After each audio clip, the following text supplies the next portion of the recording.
Bonjour à tous, c'est Cédric Ingrand, bienvenue dans Question de confiance, le podcast d'information et de décryptage d'AXA France.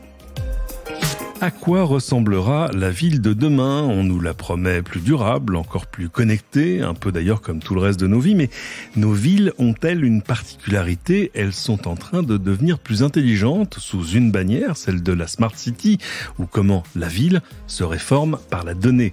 Énergie, transport, services en tout genre, ici on peut tout mesurer pour analyser, réguler pour économiser, simplifier pour améliorer. Sans jamais oublier une finalité, la technologie doit rester au service des habitants. On fait le point aujourd'hui avec une experte, elle est chef de la mission Ville et Territoires Intelligents au CEREMA. Bonjour Sophie Houzet. Bonjour à tous.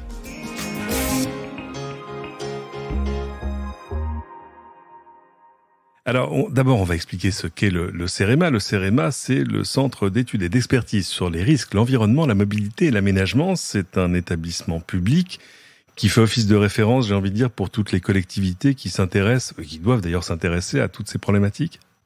Oui, c'est un centre avec de multiples experts qui accompagnent à la fois l'État et les collectivités pour les aider à se projeter à la fois dans des stratégies, mais dans le déploiement de projets aussi très opérationnels, que ce soit dans les transports, dans le domaine du bâtiment, dans le domaine des économies d'énergie ou encore de la renaturalisation de la ville, par exemple. Alors, ça fait longtemps qu'on en parle, parce qu'évidemment, la Smart City, si on doit appeler ça un mouvement, a débuté apparemment au début des années 90, mais quand on regarde les chiffres de plus près, on s'aperçoit qu'en fait, on n'est qu'au début de l'histoire. En France, il y a 56% des villes qui n'ont pas encore de démarche Smart City formalisée. Il y a eu à peu près 25 communes, métropoles et communautés d'agglomération qui développent aujourd'hui des services intelligents. Et au niveau mondial, on a 67 villes, mais j'ai envie de dire seulement 67 villes, qui sont qualifiés de Smart City avancées. Ça veut dire vraiment qu'on est au tout début du mouvement, enfin, de l'arrivée de tout ça dans nos vies ? Oui, en effet. Déjà, sous le vocable Smart City, on englobe beaucoup de choses. Par exemple, une ville qui va moderniser son éclairage en le rendant intelligent, parce que l'éclairage va s'allumer quand les passants arrivent et s'éteindre quand les passants repartent. Comme ça fait des économies d'énergie. Eh bien, ça, on considère aujourd'hui que c'est la Smart City.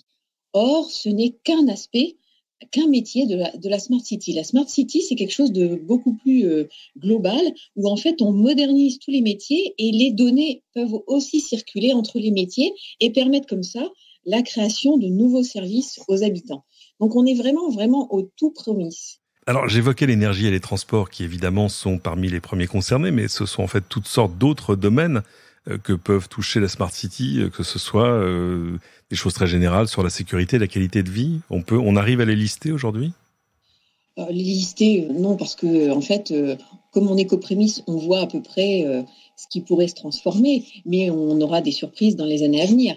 Ce qu'on peut déjà dire, c'est que ça touche la vie quotidienne des citoyens. Par exemple, la facilité d'inscrire ses enfants à l'école ou de réserver un livre dans une médiathèque, jusqu'à la facilité pour trouver une place de parking ou encore connaître les niveaux de pollution et ajuster son comportement en fonction de ça. Les sujets sont extrêmement variés. Ça veut dire que le simple formulaire qui me permet, je sais pas, d'inscrire mes enfants à la cantine, ça fait partie de la Smart City ? Ça fait partie de la Smart City à partir du moment où vous pouvez accéder à ce formulaire de manière dématérialisée, potentiellement payer la cantine de votre enfant.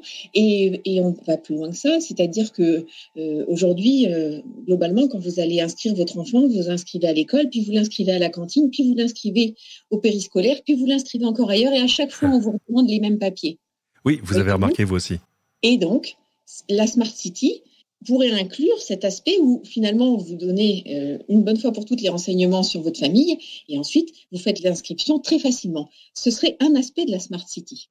Alors parmi les choses qui reviennent le plus souvent, il y a en fait l'idée qu'on va truffer la ville de capteurs en tout genre pour faire remonter des données en tout genre là aussi et en tirer une intelligence qui va permettre d'améliorer les services rendus à l'habitant, aux citoyens.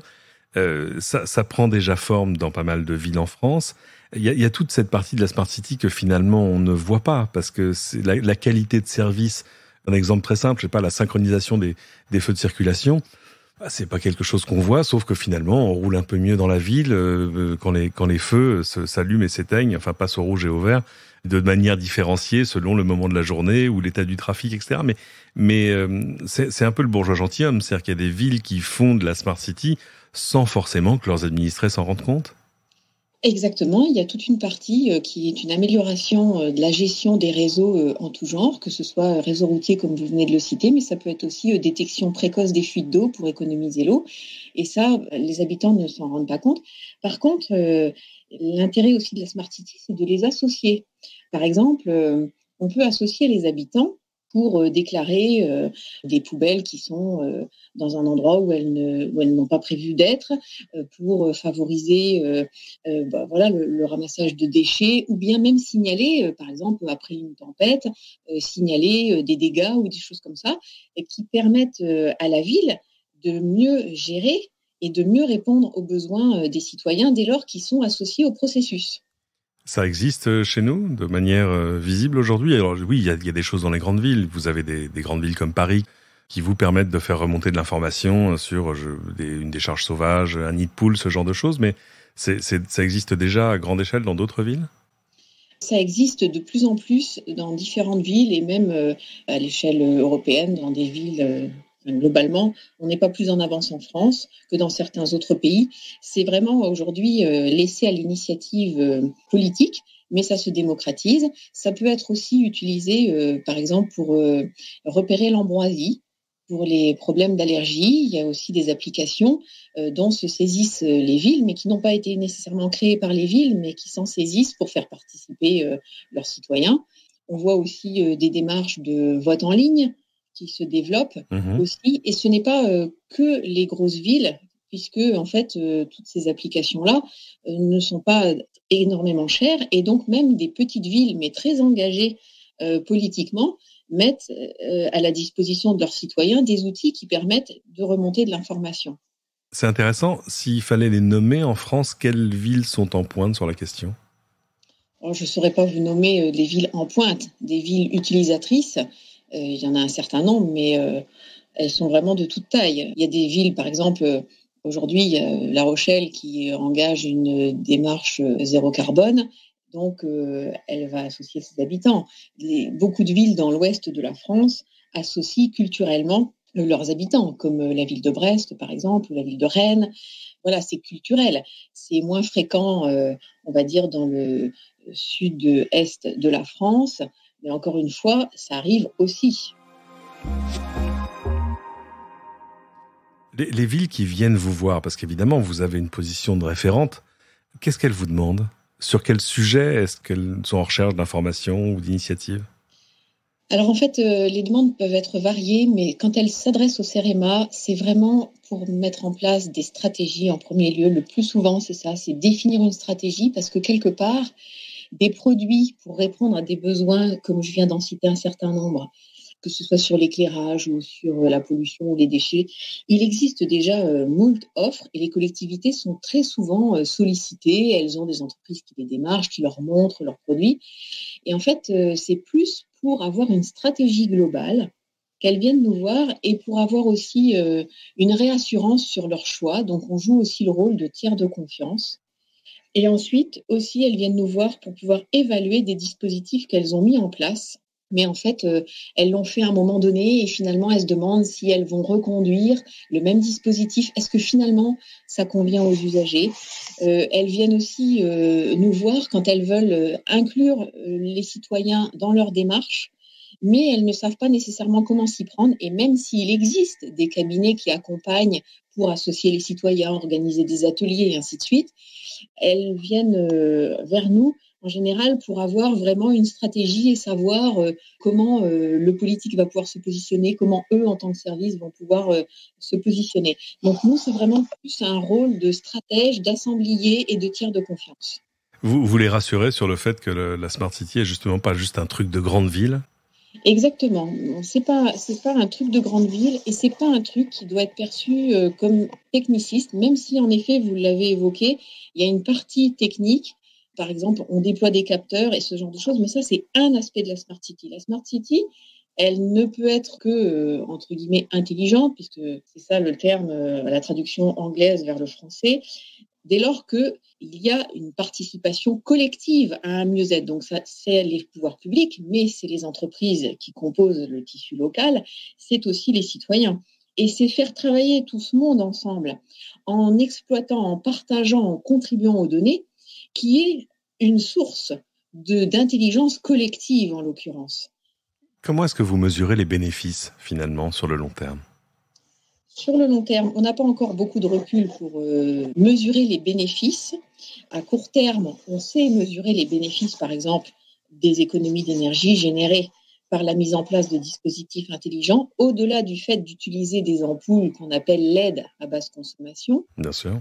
Ceci étant, sur la globalité des métiers de la ville et le fait de mesurer sur la durée les bénéfices, aujourd'hui, c'est plus qualitatif que quantitatif. Ce que l'on peut dire, c'est quand le citoyen est satisfait des services qui sont mis à sa disposition pour mieux circuler, mieux se garer, mieux utiliser les services de la ville, tous les services municipaux, de culture, scolaire, ainsi de suite, on peut se dire qu'il y a eu un impact favorable.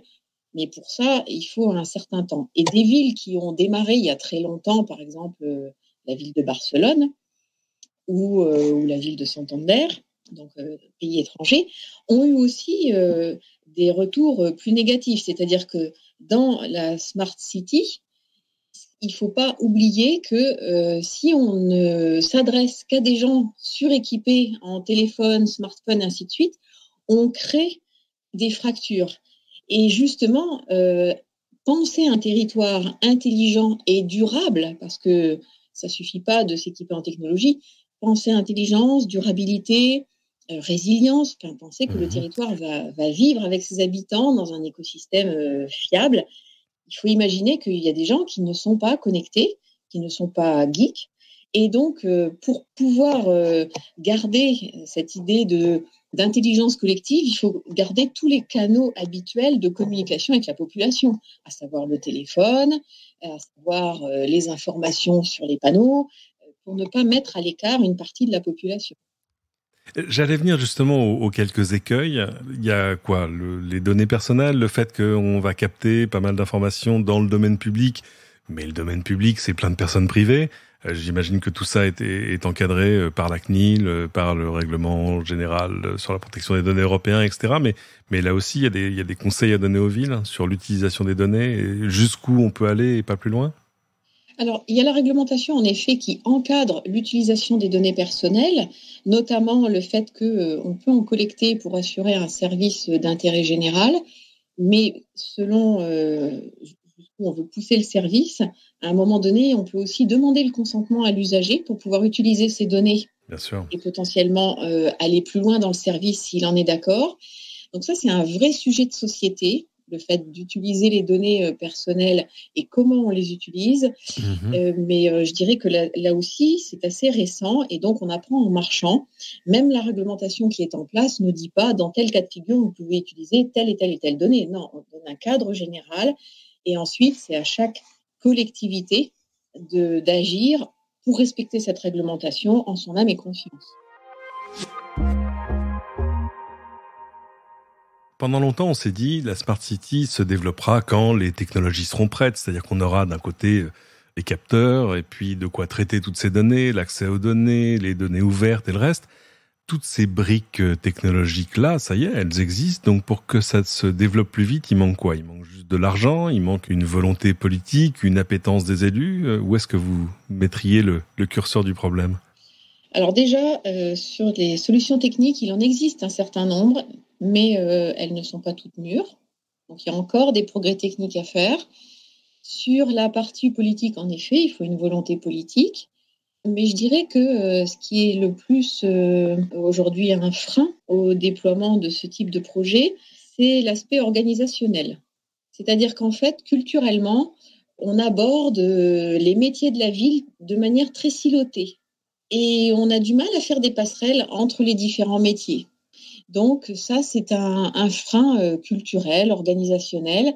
Ça veut dire quoi? Ça veut dire que les gens de l'énergie devraient parler aux gens des transports, et les gens des transports parler à la sécurité, etc., etc. Voilà, et les services techniques parler aux gens de la route, parce que finalement, ils ont des points de conjonction. Quand on passe sur une route avec un trottoir, il y en a qui viennent végétaliser, mettre des petites fleurs, il y en a d'autres qui font les tracés avec la peinture, il y en a d'autres qui les équipent de lampadaires, et puis finalement, autour de la route, il y a de multiples métiers. Et donc ça, c'est un changement culturel qui va se faire dans le temps et qui est important pour la réussite de ce type de projets, qui sont des projets très, très transversaux, des projets qui impliquent tous les acteurs et qui demandent la participation active de tous les acteurs. Et donc, il y a aussi un autre aspect qui peut être bloquant, c'est l'aspect réglementaire. C'est-à-dire que d'un côté, on a des entreprises qui fournissent des produits. De l'autre côté, on a des collectivités qui passent des marchés pour les prendre plus ou moins. Et en fait, il faudrait pouvoir dépasser cette dichotomie habituelle et arriver à faire ensemble, à concevoir ensemble et en associant le citoyen. Donc, c'est vraiment un challenge. Ouais, je passais ce matin dans une rue de Paris où il y avait un vieil immeuble et où il y avait encore, vous savez, ces petits carreaux en faïence, ces petits carrés en faïence où il y a marqué eau et gaz à tous les étages. Est-ce que le but ultime de la Smart City, c'est finalement qu'on n'en parle plus parce que ça ira de soi ? Exactement.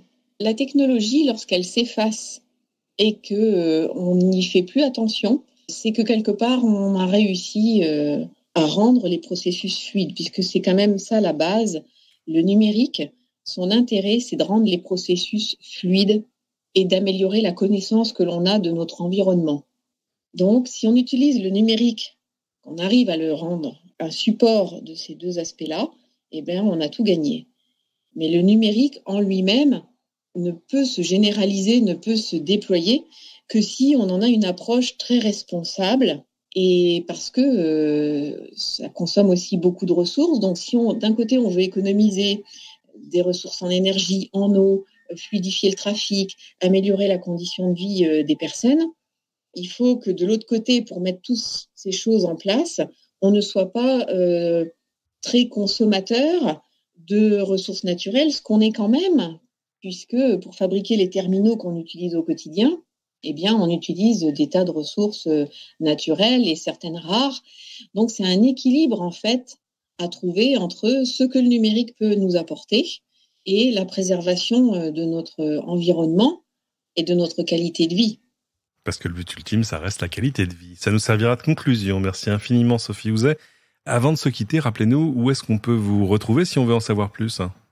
Alors, vous pouvez nous retrouver en ligne sur notre plateforme smartcitycerema.fr où vous pourrez trouver des informations, le moyen de nous contacter et pour toutes les collectivités aussi un petit outil en ligne qui leur permet de s'auto-diagnostiquer pour voir où elles en sont dans leur démarche, puisque le fait de s'engager dans une démarche de territoire intelligent embrasse tout un tas de sujets que l'on vient d'évoquer, et aussi le développement économique, qu'on a moins évoqué, mais elles ont un panel de questions qui leur permet de réfléchir à leur stratégie. Voilà, et à la fin, elles ont un état et des ressources pour les aider. Merci infiniment. C'est ainsi que se termine cet épisode. Merci à tous de l'avoir suivi. Pensez évidemment à vous abonner à ce podcast si ce n'était déjà fait, à le partager avec vos amis, qu'ils vivent dans une ville très intelligente ou pas. Et pensez enfin à venir déposer vos commentaires sur votre application de podcast préférée. Et à très bientôt pour une nouvelle question de confiance.